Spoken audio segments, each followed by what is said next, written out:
ओम नमो भगवते वासुदेवाय। हिंदू धर्म में जया एकादशी का बहुत ही ज़्यादा विशेष महत्व होता है। माघ मास के शुक्ल पक्ष की एकादशी तिथि को जया एकादशी कहते हैं। इस साल 2023 में जया एकादशी का व्रत 1 फरवरी 2023 दिन बुधवार को रखा जाएगा।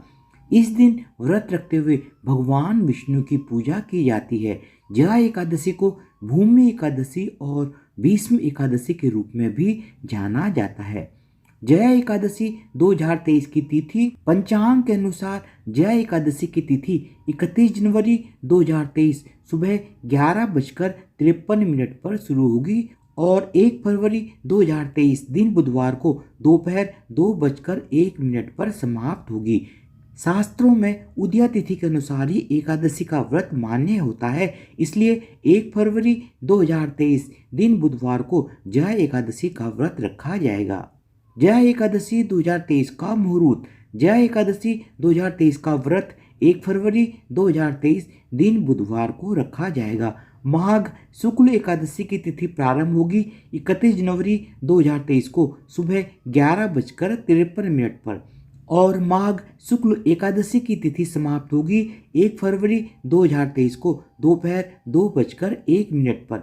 जया एकादशी 2023 के पारण का समय 2 फरवरी 2023 दिन गुरुवार को सुबह 7:09 से लेकर सुबह 9:19 तक है। पारण तिथि के दिन द्वादशी समाप्त होने का समय 2 फरवरी 2023 दिन गुरुवार को शाम 4:56 पर है। जया एकादशी की पूजा विधि। जया एकादशी व्रत के दिन ब्रह्म मुहूर्त में उठकर भगवान श्री हरि विष्णु को प्रणाम कर व्रत का संकल्प लें। इसके बाद गंगा जल युक्त पानी से स्नान आदि करने के बाद आमचन करें और स्वयं को पवित्र करें। इसके बाद भगवान श्री हरि विष्णु की पूजा करें और उन्हें पीले पुष्प, पीले फल, पीले मिष्टान, धूप, दीप, कुमकुम, तांदुल, अगरबत्ती इत्यादि चढ़ाएं। अंत में आरती करें और प्रसाद का वितरण करें। जया एकादशी का महत्व।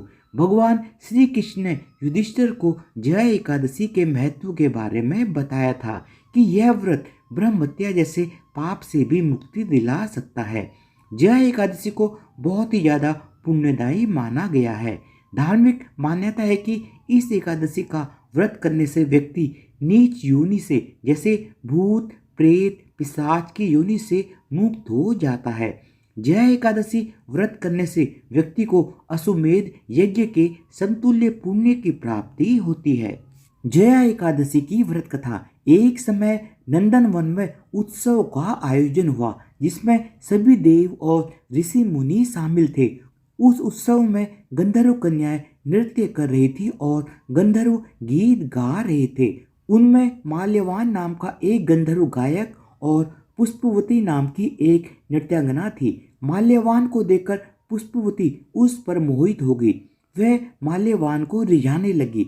माल्यवान पर उसका प्रभाव दिखाई देने लगा और वह सुर ताल भूल गया। संगीत लय विहीन हो गया और उत्सव का आनंद फीका हो गया। उत्सव में शामिल देवों को यह बात बहुत ही ज्यादा बुरी लगी। देवों के राजा इंद्र ने क्रोध में दोनों को श्राप दे दिया, जिसके परिणाम स्वरूप दोनों स्वर्ग से पृथ्वी पर आ गए। मृत्यु लोक में हिमालय के जंगल में वे पिशाचों का जीवन व्यतीत करने लगे। वे अपने इस पिशाची जीवन से बहुत ही ज्यादा दुखी थे। संयोगवश एक बार माघ शुक्ल की जया एकादशी को उन दोनों ने कुछ भी नहीं खाया, ना ही कोई पाप कार्य किया। फल फूल खाकर ही अपना गुजारा किया। ठंड में भूख से व्याकुल उन दोनों ने एक पीपल के पेड़ के नीचे पूरी रात व्यतीत की। उस दौरान उनको अपनी गलती का पश्चाताप भी हो रहा था। उन्होंने फिर ऐसी गलती ना करने का प्रण लिया। सुबह होते ही दोनों के प्राण शरीर से निकल गए। उन्हें मालूम नहीं था कि उस दिन जया एकादशी थी। अनजाने में ही उन्होंने जया एकादशी का व्रत कर लिया। भगवान विष्णु की कृपा से वे दोनों पिशाच योनि से मुक्त हो गए। वे फिर से अपने वास्तविक स्वरूप में आ गए और स्वर्ग चले गए। माल्यवान और पुष्पवती के पिशाच योनि से मुक्त होकर स्वर्ग में आने से इंद्र आश्चर्यचकित हुए। उन्होंने दोनों से श्राप से मुक्ति के बारे में पूछा। तब दोनों ने जया एकादशी व्रत के प्रभाव को बताया।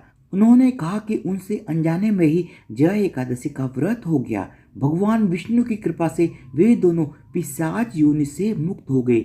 इस तरह से ही जया एकादशी का व्रत करने से लोगों को अपने पाप कर्मों से मुक्ति मिलती है। धन्यवाद। आप सबको जया एकादशी व्रत 2023 की बहुत बहुत शुभकामनाएं। और प्लीज़ मेरे चैनल को सब्सक्राइब कर दीजिएगा विद बेल आइकन, ताकि मैं जो भी नया वीडियो डालूं उसका नोटिफिकेशन आपको मिल जाए। धन्यवाद।